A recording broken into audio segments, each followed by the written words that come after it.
Welcome to another episode of the Distributed Data Show, brought to you by DataStax Academy, where we bring you the latest news and interview technical experts to help you succeed in building large-scale distributed systems. Hey, welcome to the... Oh, God. Did it already. I'm going to switch roles. Welcome to the Distributed Data Show. I'm your host, Jim Hatcher, here with Adron Hall. Yeah. What do you want to talk about, Adron? Well, what I'd really like to talk about is I want to ask you some questions about things. All right. Because I have a lot of informational gaps in my graph knowledge. Okay. So you have some things that you're interested in around graph data and graph data storage. Yeah. So tell me about some of these things. I'm curious. Well, yeah. So I've been working with customers a lot lately on projects using graph. Yeah. And one of the areas that I've really kind of gotten passionate about, excited about, is graph frames. Okay. And so graph frame, like F-R-A-M-E? Yeah. Okay. Yes, with an S. Graph frames. Oh, plural. Well, that makes sense. You're Yeah. dealing with more than one. Yeah. And it's kind of this like intersection of like 4 or 5 kind of big concepts, which I think is what's pretty interesting about it. Mm-hmm.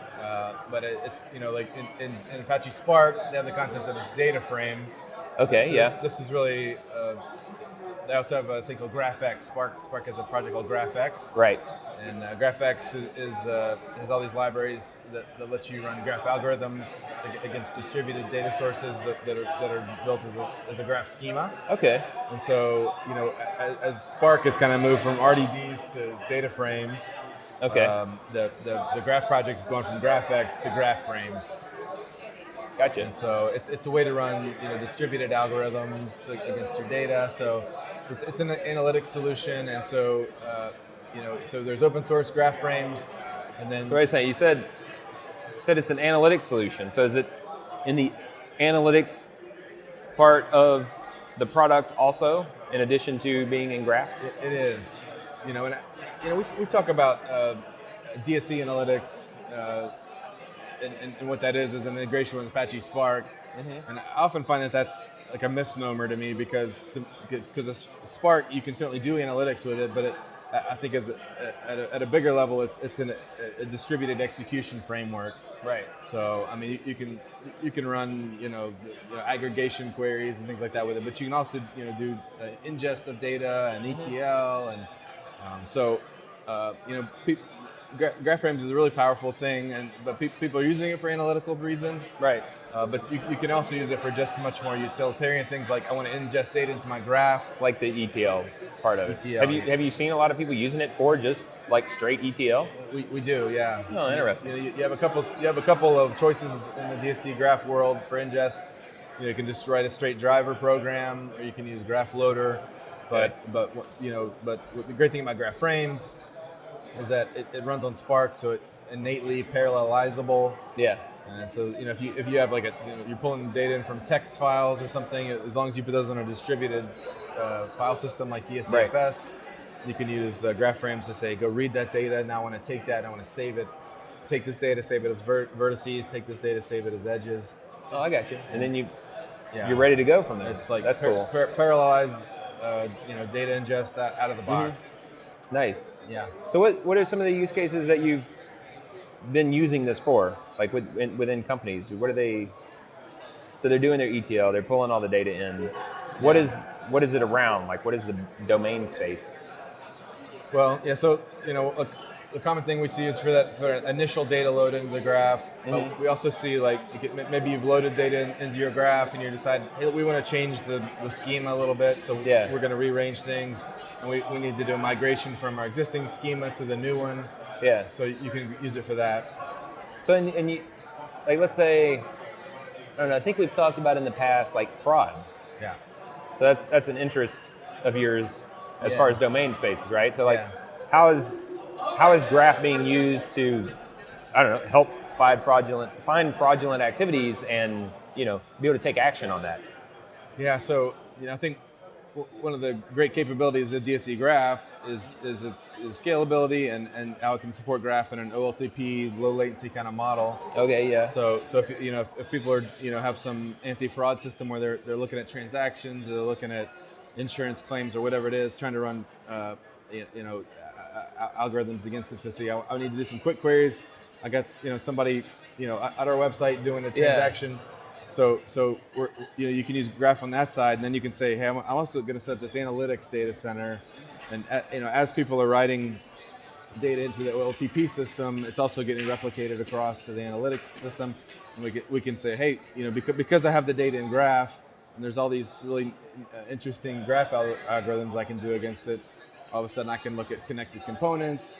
I can look at PageRank algorithms, that kind of thing. Yeah. I can be running these batch analytics jobs in the background, and I can store that information into the analytics side of my cluster, which, because of the awesome DSC replication story, gets pushed into the OLTP side of things. Oh, right. All of a sudden, those things become available to my real-time system that I can start taking advantage of those data points.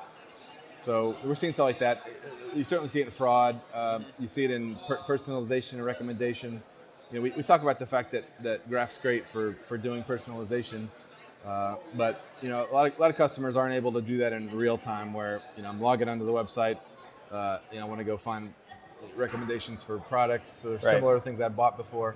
So that's kind of like even just getting around the customer 360 type of view, where you have a single view into whatever disparate systems or disparate whatever the customer data is stored in. You can kind of map and get into that and know that you have that available information. Yeah. Right. I mean, Graph's really good at creating those relationships and saying, how can we get value of how things are related. Yeah. And then DSC kind of has the side where, hey, we can give that to you in a scalable, high concurrency, low latency kind of way, but we also let you run, the analytics against it to do things that take longer to run, and then store those things and make them available in those OLTP ways. So, having the two things play together is powerful. Yeah. One of the things I've always wanted to see, and this is just like a little pet project of mine that came up a while ago. You have customer data, but then like in some of these companies, like for instance, Bank of America is a prime example. They have almost 200,000 employees, and I always am curious, like, what is the crossover, right? Because you go back to the old story of, Ford started paying their employees enough that they could go and buy a Ford car, right? So where does the employee and customer start to become the same, right? And I've always found that super interesting, because you can kind of see where companies shift through various demographics in that regard, and just all sorts of other correlative stuff. Yeah, you hear lots of people talking about, hey, enterprise company, how did this customer 360 project come about? And you'll hear these anecdotal things where it's like, well, so and so called up and got a bad experience, and it turns out they're on the board. Or their wife is on the board, or it's something like that, where people just didn't realize the connections. They didn't realize how things were related, and all of a sudden it becomes an important thing. Right. Say, hey, are we doing this to all of our customers? Especially when it's that exact all of a sudden, and you're like, wait, they're not actually an outlier, but they just experienced it. So let's figure out why we don't know that. Right. Yeah. No, that's really interesting to kind of trace back through those things. Yeah.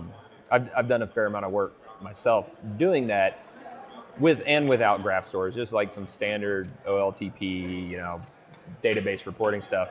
And it's an incredibly useful capability to have. And I've always found, like when I was doing that with a relational database, just standard reporting, it was pretty difficult.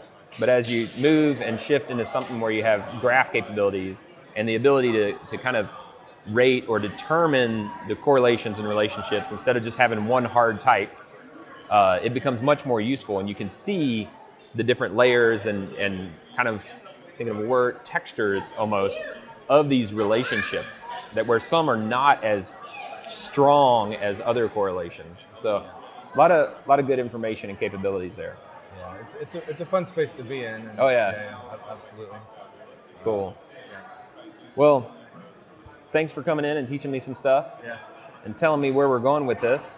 I'm always intrigued to learn more about Graph, and I'm looking forward to doing more work with it here in the future. And on that note, thanks for watching. I'm Adron, and this is Jim Hatcher. Have a great day, and we'll have more coming to you. So subscribe, click on the buttons, Have a great one. Thank you for joining us again for the Distributed Data Show. We love your feedback, so go to the Distributed Data Show page on DataStax Academy and tell us what you think.